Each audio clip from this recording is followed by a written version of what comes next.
Live from downtown Detroit, Local 4 News at 5 starts now. An intense manhunt going on right now for two women who gunned down a beloved father, Marine, and store manager at this auto parts place in Detroit. We have new clues to show you now at 5 o'clock. Well, it isn't snow. The local forecaster's tracking some November rain moving through, but there is some sun on the way. But first, developing right now, we're getting our first look at the Dearborn couple now charged in the shooting inside an in-home daycare. Thanks for being with us for the news at 5. It's been a month in the making. Tonight, the owners of the illegal Dearborn Daycare Center, where one toddler shot two others, face charges. And they appeared in court this afternoon for their arraignment. Rod Maloney live in Dearborn, and we're learning more about the child that pulled the trigger. Rod. Right. That child, we're told, was one of the children of the couple that you just saw there. Now, here's the thing. Judge Gene Hunt today said perhaps the best way to put this is that this was a tremendous tragedy, although unintentional. And we're learning that the two children who were badly injured also are going to have lifelong severe injuries. 32-year-old car salesman Tim Eubanks was at work when the shooting happened. Still, he's charged with a half a dozen counts of second-degree child abuse. Those are broken down into two categories: allegedly knowingly leaving a loaded firearm for the children to find and causing serious physical harm to a child. Then his wife, Samantha Eubanks, 32 years old and mother of 6, charged with a dozen similar counts of child abuse and 2 felony firearms counts as well. Each could get 10 years in prison if found guilty. Dearborn police made it a point to say that the couple fully cooperated with them the day of the shooting and afterward, and recommended a light $20,000 bond. This remains a complete tragedy for our entire community. Chief Ron Haddad was still deeply troubled by the case, as one child was shot in the head and lost an eye, the other shot in the shoulder, standing behind the first child. Both toddlers are recovering. They'll have long-term care required. I've been told that they're both at home at this time. Prosecutors say that the shooter was one of Eubanks' 3-year-old sons who found the gun in the family home. That toddler apparently knew how to fire that weapon. Is very troubling to me. The fact that the weapon was in proximity where someone very small could get it is totally unacceptable. Now, the judge took the Dearborn PD's advice about the bond. In fact, did the Eubanks one better by making it only a 10% requirement, so $2,000 will be allowed to let them go free on bond, with the belief that they will show up for their court hearings. The next one is going to be in 2 weeks. That'll be the probable cause here later in November, and then a week thereafter will be their preliminary exam, where we'll probably get still more about precisely what happened here. Devin, back to you. Yeah, Rod, I don't think we've talked lately about what's become of the Eubanks children. Well, they have 6 children aged from high school on down to toddler size, and they have been staying with other family members. One of the family members did tell me this afternoon that they have been deeply troubled by this whole incident and having been separated from their parents as well. This is a deeply troubling and tragic event for everybody involved. Well, it sure is. All right, Rod. Okay, now to the weather, and a dreary day all across Metro Detroit. But hey, as you said, at this point in the year, at least it's not snow. Let's take that for something. Andrew's in for Ben tonight. Andrew? And Kimberly, Devin, we need the rain, right? For our grass, for our lawns, for our trees, so they can make it through all 4 seasons here in Detroit and Southeast Michigan. And guess what? Good news is it will be getting drier overnight. But for now, we still have some rain overhead. Some scattered shower activity you can see here in Macomb County along I-94 through the Mount Clemens area, also up Gratiot Avenue, anywhere between Detroit through Roseville and up through Clinton Township. And a little bit more rain off to our west as well. You still got some scattered shower activity here in northern Indiana, and that's still going to cruise through the area. Warm front is draped over us too. Pretty mild here in Detroit with temperatures that are in the upper 50s, but north of that warm front, chillier. So grab your coats and your umbrellas in Sandusky, where it's 51, 63 milder degrees in Monroe. We'll still need our umbrellas for this evening, but drier late tonight. What does that mean for Friday? When does that sunshine come back? We'll talk about that, your weekend forecast, minutes away. All right, Andrew. Tonight, there is a $12,500 reward being offered for any information leading to the arrest of 2 killers. James Holler Jr. was working as the manager at the O'Reilly's auto parts store on Schaefer near 6 Mile last night when he was killed during a robbery. Sean Lay's been working this story for us all day. Sean, the chief just gave an update. What did he have to say? Kimberly, we need everyone's eyes on this particular case. The chief says it's absolutely outrageous. The gunning down of James Holler Jr., 69 years old, a father, a Marine, a one-time Detroit Police Reserve, gunned down here last night as he was working at this O'Reilly Auto Parts. On your screen right now, take another long look. A big clue in this case investigators just gave us. It's a 98 to 04 Chevy Suburban. Two women jumped into that Chevy Suburban, dark in color with plastic over a broken window in the back. As they got away, they are still out there, and police need help right now to track the killers down. 5:30 Wednesday, security cameras capture the two women walking into the O'Reilly Auto Parts on Schaefer. The women force the clerk to the floor and they clean out the register. In the back office, clocking out for the day, the 69-year-old manager, James Holler Jr. When Holler walks towards the front, the woman in the white top shoots Holler in the head. Both women run out of the store. James Holler III is the victim's son. He rushed to his father's side at the hospital. He was in the hospital bed. They had him in the room with the tubes and, oh my God. James Holler Jr. was a Marine who served 2 tours in Vietnam. He worked at GM, retired, and worked at the auto parts store. James Holler was there for his father's final moments. I just told him I love him. I told him be strong. I asked him to fight. I said, Marine, soldier, fight. I love you. I'm not ready. The senseless gunning down of Mr. Holler has shattered his family. Turn yourself in because you did not have to shoot him in the head. You didn't have to shoot him, period. You understand me? You didn't have to shoot him. An intense hunt now underway for these two women and a getaway driver. We're relentless and we're going to arrest you. We showed you there's two people, customers inside the store. At the time Mr. Holler was shot. Police need them to come forward. They're looking for the witnesses right now so they can help try to identify the two women who walked in the store and one of those women shooting Mr. Holler. Crime Stoppers just now putting out a $12,500 reward. $10,000 of that, Kimberly, put up by O'Reilly Auto Parts. The company tells me they're absolutely shattered about this as well, of course, along with Mr. Holler's family. Yeah, indeed, Sean. Do we know anything about the two women? Have they been on police radar at all? We've been asking investigators all day long. They have been backtracking, looking for similar crimes like this. Two women working together, one of them armed, doing an armed robbery or willing to shoot. Nothing like that has turned up. These two are new to them, and they still need to identify them. That's what they're working hard to do right now. They need the public's help big time on this one. Absolutely. If you know something, say something. All right, Sean, we appreciate it. All right, now to major developments today in the case of the 5 Genesee County teenagers charged in the deadly rock throwing incident along I-75. Sandra Ali is here now to break down what happened in court today. Sandra. Devin, Kimberly, these are the 5 men that we are talking about, the young men. They are 5 teenagers who stand accused in this case. The youngest, only 15, the oldest, 18 years old. Today's court proceedings were delayed by almost 2 hours from the time they were supposed to start, and it took nearly an hour to complete and go through everything. A judge in Flint ordered competency exams for 3 of the teens accused. They stand accused of second-degree murder. This is after allegedly throwing rocks off a highway overpass.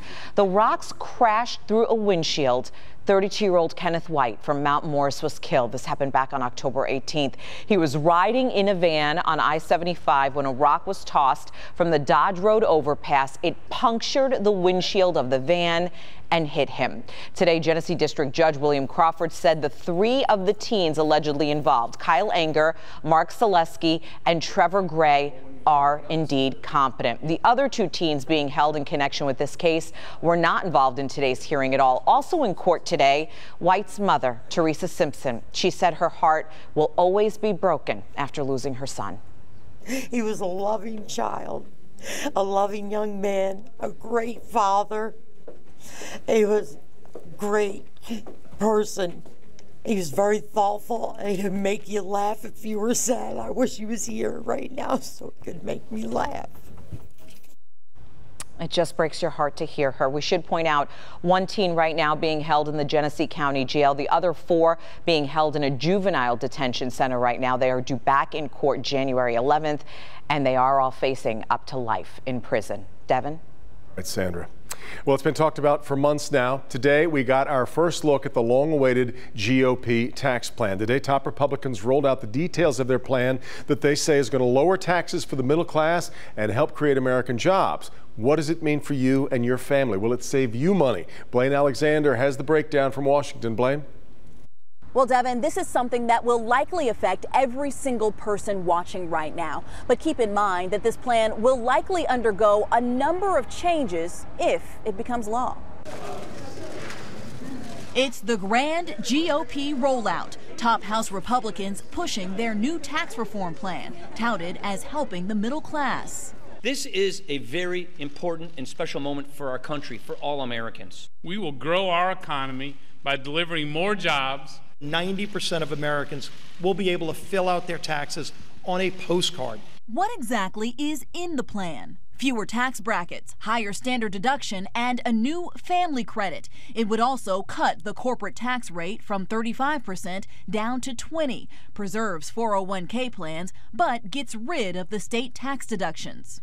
So what does this really mean for the middle class? Experts say it depends. Every one of these little tax breaks is going to change, and so each family will have a different higher tax burden or lower tax burden depending on what they were paying before.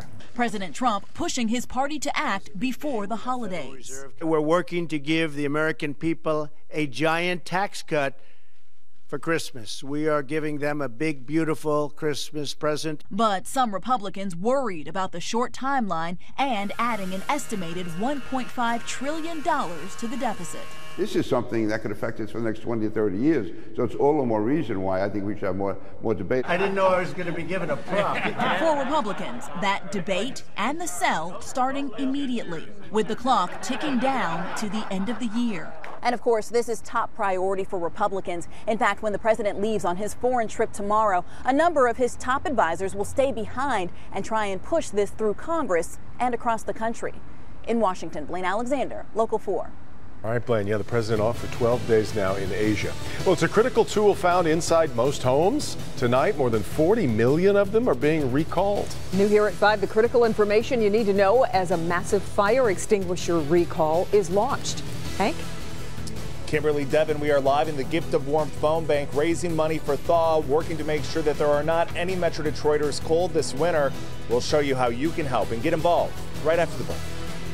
All right, Hank, but first, a murder mystery playing out inside this home on Detroit's east side. What we're now learning after a man was found stabbed to death. Next. Tonight. New at 6. A new picture is emerging of the future of professional soccer in Detroit. It does not involve a new soccer stadium. A new billionaire has stepped in to change where the matches would be played. What about that old jail site? What happens there? We've got the full story for you coming up tonight at 6 o'clock. Plus, Michigan State Police may be carrying something new the next time they pull you over. Find out where in the state it will soon be legal for them to request a swab inside your cheek. And what happens if you say no? Now here at 5, a man's body found inside his own house by his sister this afternoon on Detroit's east side. Take a look at the house on Pennsylvania Street where the victim was found with a number of stab wounds. An investigation still going on. Police still trying to track down a suspect. It is not known when it happened nor the real circumstances around it. Well, winter is coming, and with it, the cold. Many in our community can't afford to warm their homes. Right now, Local 4 is hosting a telethon benefiting the Heat and Warmth Fund, sponsored by DTE. And Hank, you have a way for people to give the gift of warmth this winter. Yep, we certainly do, Kimberly. We're making it easy for you. The number you can call, 313-298-WDIV. If our phone lines are busy here in our Gift of Warmth phone bank, you can hop on over to clickondetroit.com, make a donation right there. Thaw last year alone helped more than 10,000 people with their energy bills, working to make sure that there are not any Metro Detroiters that are cold this winter. Take a look at the great work they're doing right here in our community. Our mission is empowering and stabilizing families, keeping them healthy, safe, and warm. 240,000. That's how many families Thaw helped over the last 30 years. We've had people who've come to us who were making six figures and their plant closed. And all of a sudden they found themselves in need. Thaw helped Carlonda Hawkins keep her heat on when the bills started piling up. She's a single mom who had to take care of 3 children and her ailing parents. I felt like I lost everything when I lost my mom and dad. And I'm so thankful for Thaw because it took me out of this really hard place that I was in. No pun intended, but it warms my heart, literally. But it doesn't just help keep people warm in the winter. Thaw helps keep electricity going year-round, especially for people with medical needs like Bev. It's a portable nebulizer, need electricity to plug it in. It's the breathing treatment that helps open up my bronchial airway. Without it, Bev's health would be at risk. Sometimes we need a hand up. We just need a little help. It's not a handout. Thaw also helps in other ways with housing, food, childcare, even job training. These services are here for you. If you qualify for them, why not? And you won't know until you call. A major partner of the Heat and Warmth Fund for the last 30 years has been DTE, and together they have one major goal. Raise and distribute $1 million in utility assistance so that we can get to families in need before the winter gets dangerously cold. So if you donate, where will your money go? 90 cents of every dollar donated goes directly to their programs and services, directly to people like Carlonda and Bev, and directly to families trying to stay healthy and warm this winter. We're keeping babies warm. It makes me proud to say it. And the great news is that right now DTE matching every donation dollar for dollar. So it's the perfect time to give a call. The number again is 313-298-WDIV. Again, as I mentioned earlier, you can also make a donation right on our website, clickondetroit.com. Anew tonight at 6 o'clock, you're going to take a look at some of the people working with those in the community, those working inside Thaw headquarters, how they are working to help those in need right here in Metro Detroit. Their story, new tonight at 6 o'clock. Keep the calls coming. We're live here in the Gift of Warmth phone bank. Back to you. Nice to see the phones so busy today, too. Yeah. It is going to get colder eventually, but got a little milder today. Yeah, and we're expecting a little bit of a warm-up, right, Andrew? Well, we're on the south end of a warm front right now, so it's still near 60 degrees. Yeah, Just wish we had the sunshine to match it, right? That would help. But guess what? We still need the rain so we can make it through all seasons with some healthy plants out there, including our lawns and trees, right? Now, that being said, we still have some wet areas around town, mainly north of 8 Mile right now. Some of the more widespread shower activity happening north of Hall Road, including our friends and relatives in our north zone from Lapeer up to North Branch, Peck, and portions of St. Clair and Sanilac County. These are the wettest portions of the area. The farther south you go, a little bit drier, but you still have these pockets of at least moderate rain falling back toward Jackson. They're going to cruise across portions of Washtenaw County within the next 30 to 60 minutes. So we still have some scattered light to moderate rain to move through all of southeast Michigan. You got more setting up here in northern Indiana as we go through the rest of this evening up until about midnight. And after midnight, guess what? It gets drier. Outside right now, we're still looking at gray conditions, 60 degrees currently, winds out of the south-southwest at around 10 miles per hour, bringing in that mild air. And so far, nearly a 3/4 of an inch of rain so far. And guess what? We still need the rain for the season, ladies and gentlemen. I mean, autumn is still drier than average by over an inch, 1.37 inches, but we're going to add to that just a little bit more before midnight tonight. Now, north of that cold front, it's in the low 50s, so as close as Pontiac, it's only 53 degrees. South of that warm front, that's where we have that milder air, including here in the city of Detroit and in our south zone. Both Lenawee and Monroe counties with temperatures between 60 and 65. Now, in the spots where it's raining, you got to be concerned about low visibility as well, where visibility is down to only a couple miles or less. So as some of this rain pushes through later on tonight, be careful on wet roadways, especially in areas where leaves have already fallen, and be careful in spots where it's tougher to see. Remember to use those low beams if there's any fog. But high pressure starts to take over tomorrow morning and tomorrow afternoon. And guess what? I bring you good news. That includes sunshine for tomorrow afternoon, and with that, temperatures will be in the low 50s. So not as warm as today, but it will certainly look and feel nice with some rain coming back as we go into our weekend, believe it or not. So 45 degrees overnight tonight, remaining above freezing, not only here in Detroit, but from Lapeer County, Sanilac County, all the way down to the Ohio border. No concerns about freezing tonight and dry by morning.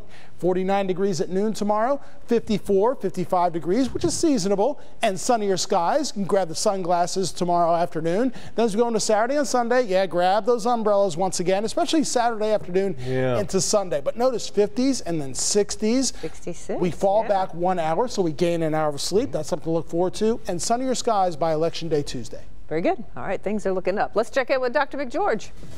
Hey guys, it's a hidden benefit of hitting the gym. Coming up, see how a certain kind of exercise could make your fat healthier. I'll explain in Good Health. All right, but first, police say he just walked in and opened fire. What we're now learning about the man behind an attack at a Colorado Walmart. That's next at 5.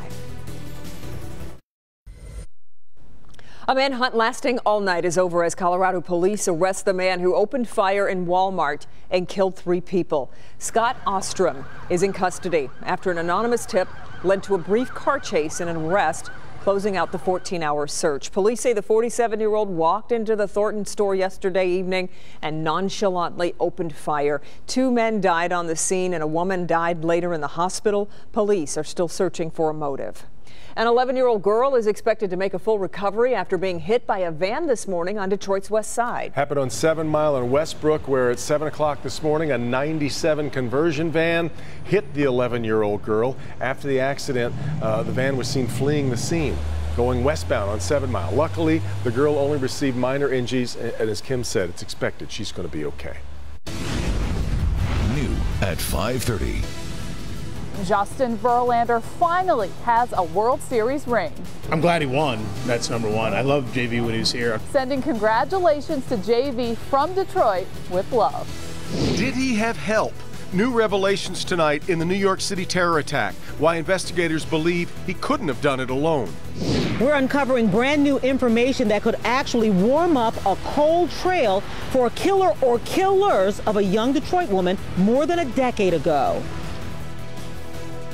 Halloween. Over a decade later, a heartbroken mother is not giving up hope. She says somebody knows who killed her daughter and they need to speak up. Desiree Miller's body was found on April 28th of 2004. She had been fatally shot 4 times. Even now, 17 and a half years later, her killer remains on the streets. Paula Tutman spoke with the family today as they still hold out hope. We've uncovered new information that could warm up a cold trail to a cold case of a young woman murdered in Detroit. I cry for my daughter almost every day. 13 years is but a speck of time when your youngest child is murdered.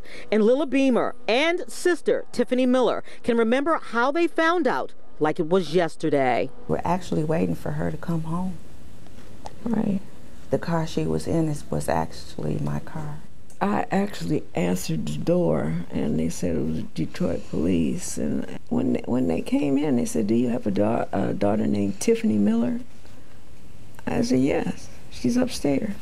I said, "I have another daughter named Desiree Miller." "Well, then that must be the daughter that was killed." I said, "What?"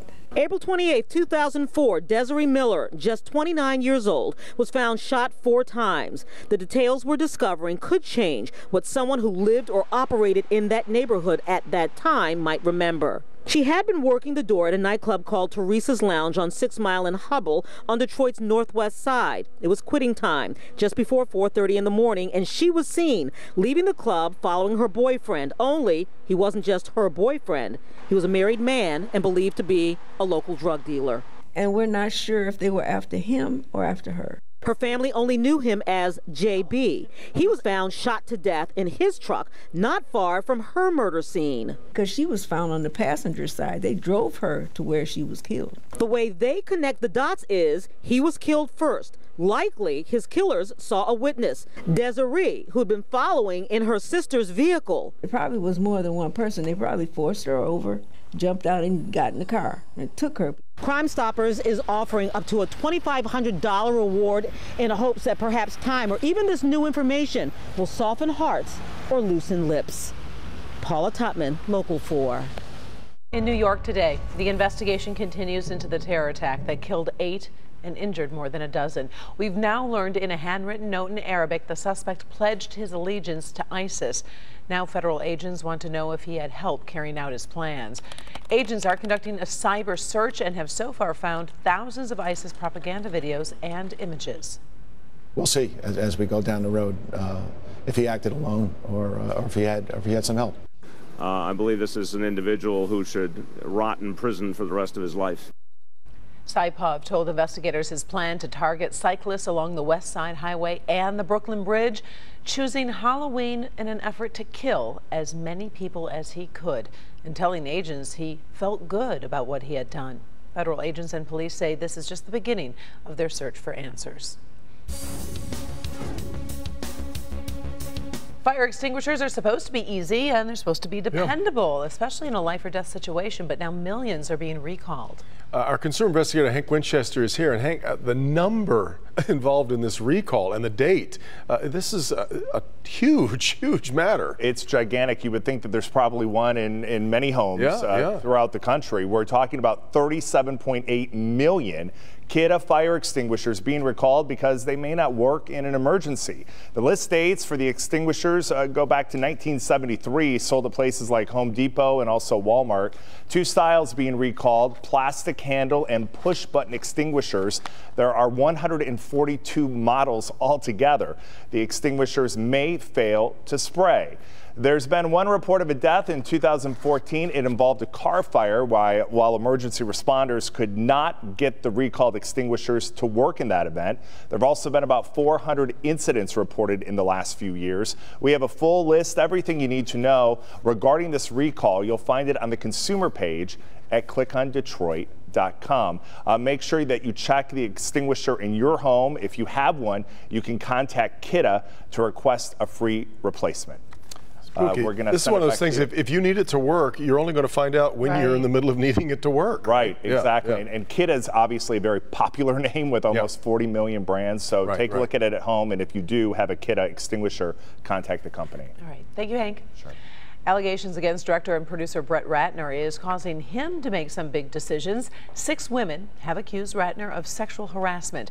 In light of these allegations, he has left Warner Brothers, stating he doesn't want to have any negative impact on the studio.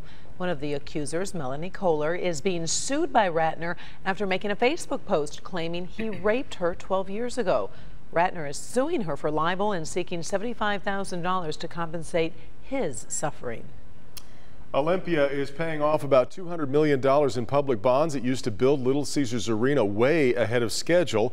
Eliminating the bond debt gives the Downtown Development Authority an opportunity to drive even greater economic development in Detroit. Nearly $863 million Little Caesars Arena was built with a mixture of private and taxpayer funding. Now to good health. Could exercise make you healthier even if you don't end up losing weight? I would think probably so. You got to get those organs working, right? A new study suggests there could be a hidden benefit of hitting the gym. Our Dr. Frank McGeorge is here to explain exactly what those benefits are. Well, Karen and Devin, new research from the University of Michigan finds aerobic exercise could make your fat healthier. It has to do with how your body stores fat and how quickly it breaks it down. Breaking down fat quickly sounds like a good thing, but it's actually not. That's because when fat breaks down, it releases fatty acids that can accumulate in other tissues and organs in the body.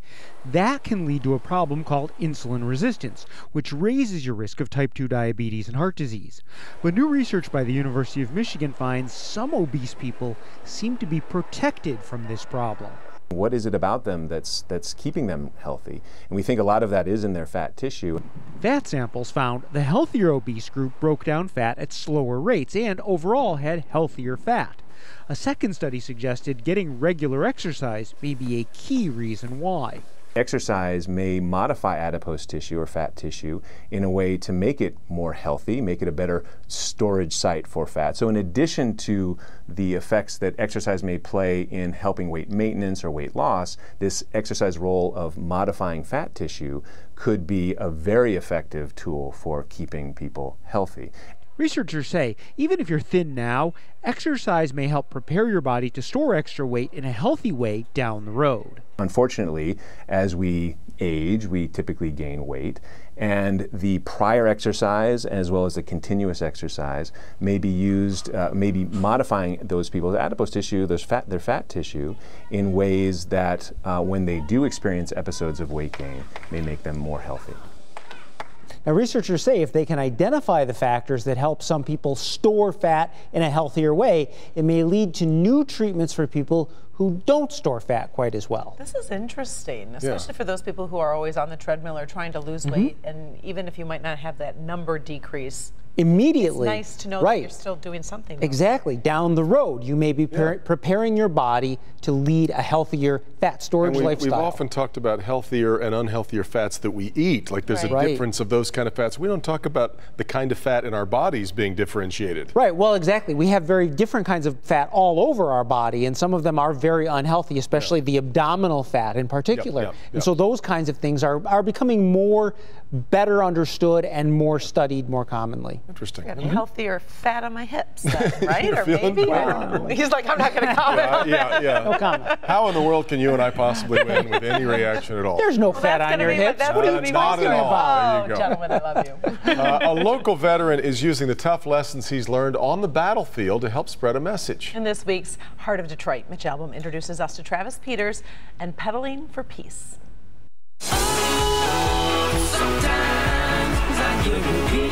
Travis Peters enlisted in the Army to earn money for college. Serving tours in Korea and the Persian Gulf, he returned with more than he bargained for. I still have nightmares, visions. Seeing violence at its absolute peak, how did you feel about it when you saw it in your hometown? Nonsense. Can we just wake up, put the guns down? Always wanted to do something to deter crime, but I didn't want to be a police officer because I didn't want the responsibility of carrying a firearm. Then one day, while riding his bike to work, the gears in his head clicked. Why not pedal for peace? We're a military veteran-led organization that's joined with the Detroit Police Officers Bike Patrol, and we ride out a couple times a week and we report on quality of life issues. It sparks a conversation. A conversation that gives citizens and officers a chance to know each other and work together. With that, Travis hopes to expand Peace Peddlers to every district in Detroit.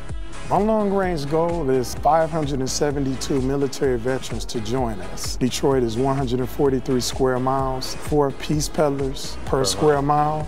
We can cover the entire city of Detroit in less than 3 hours. And it gives a veteran a sense of worth, that same dignity, that same valor, that same honor and respect that he or she served this great country. They can do that for this great metropolis. Serving his country and now the citizens of his city, Travis Peters is pedaling for peace right here in the heart of Detroit. I wasn't sure how he came up with the number. He wants a certain number of riders in each square mile. Great idea. That dignity and worth is important. Well, she says she wanted the job, but she really wanted something else. New tonight, what a restaurant owner noticed went missing right after a woman filed an application. Jamie. Watching JV win a World Series last night has me thinking about all the good times here at Comerica Park. It's happening to Detroiters too. Let's reminisce about JV next. All right, Jamie, and help us give the gift of warmth. Local 4 teaming up with DTE Energy in an all-day telethon benefiting the Heat and Warmth Fund. Call 313-298-WDIV. Your donations will help families in need, keeping their heat and lights on this winter. DTE Energy is matching every dollar you donate today. We'll be here until 6:30 tonight taking those calls. Call now. On Jeopardy! New at 6. Imagine if this was your daughter with her mouth taped shut by a teacher. A local school district under fire after a federal lawsuit claims abuse for so many years. Tonight at 6, we introduce you to Rosa and her parents and how they are reacting to this alleged abuse. And we're also hearing from the school district. An incredible cleanup effort here on Detroit's West Side, all to help one woman in need. Thank you so much. Everybody, thank you so much. A woman's block has been completely transformed. At 6, we'll tell you why. Breaking news into our Local 4 newsroom. West Michigan man Jeffrey Willis has just been found guilty in the 2014 murder of a jogger in Dalton Township. Willis was arrested 2 years after the murder after he allegedly abducted a teenage girl. Detectives put the pieces together and charged him in the jogger's murder and in the kidnapping and murder of a gas station clerk by the name of Jessica Harenga. Her remains have never been found. He was our Tiger for more than a decade, and in his time wearing the Old English D, Justin Verlander just always kept coming up short of getting a World Series ring. Last night, that all changed. The only problem is now it's with the star and the H as a member of the Houston Astros. Our Jamie Edmonds shows us how Detroit fans are happy for JV even though he's on another team. Man, the Tigers and Justin Verlander have had some good times together in 13 seasons. 396 starts, 183 regular season wins, 2 no-hitters, an American League MVP, a Cy Young Award. But there is one thing he never got here, a World Series ring. He had to go to Houston to get that. The Houston Astros are world champions! Last night, Justin Verlander became a World Series champion. He was the final piece to the puzzle that allowed the Astros to deliver the city of Houston's first ever title. But the city of Detroit was never far from JV's mind. There's so much history in Detroit for me. I grew up in front of those fans. They'll always have a special place in my heart. Maybe that's why so many back here at home were following along during his postseason run. When you have a player like that pitches his heart out for the team and he just can't produce here and the team can't help him win, it's good for him to go somewhere where he can win the championship. I love JV when he was here. Unfortunately, couldn't get it done here, but I'm glad to see he went to Houston. He was a difference maker. Verlander came to the Tigers as a number 2 draft pick in 2004. He got to the World Series twice with the Tigers, but the ring always eluded him. The Tigers tweeted at him last night. For someone who has earned several honors over his career, we know this one is special. Congrats, Justin Verlander. Tigers fans know he had to go, but they appreciate what he did when he was here. I'm very glad for him, very happy for him. And now he's getting married to a very beautiful woman. Oh well, congratulations, JV, from all of Detroit. You finally got your ring. And it looks like you're about to get a second. In a few days, you're going to marry Kate Upton in Italy. That'll be one heck of a wedding. I wonder how the dress will be. Ooh, the flowers. What about the venue? The wine, that will be cool.